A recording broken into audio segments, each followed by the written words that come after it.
अन्धस्य ज्ञानाञ्जनशलाकया चक्षुरुन्मिलितं येन तस्मै श्रीगुरुवे नमः।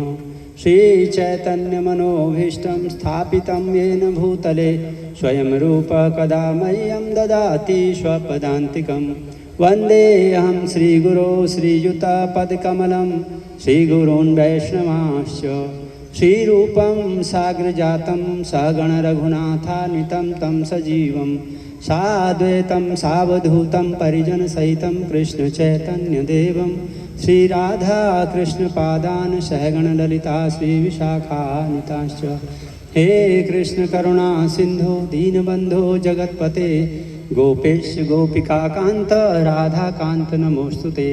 तप्त कांचन गौरांगी श्रीराधे वृंदावनेश्वरी वृषभानुसुते देवी प्रणमामि हरिप्रिये। वाञ्छाकल्पतरुभ्यश्च कृपा सिन्धुभ्य एव च पतितानां पावनेभ्यो वैष्णवेभ्यो नमो नमः। जय श्री कृष्ण चैतन्य प्रभु नित्यानंद श्री अद्वैत गदाधर श्रीवासादि गौरभक्तवृंद। हरे कृष्ण कृष्ण कृष्ण हरे हरे हरे राम राम राम हरे हरे। नमो विष्णुपादाय कृष्णप्रेष्ठाय भूतले श्रीमते भक्तिवेदांत स्वामिनिति नामिने। नमस्ते सरस्वते देवे गौरवाणी प्रचारिणे निर्विशेष शून्यवादी पाश्चात्य देशतारिणे।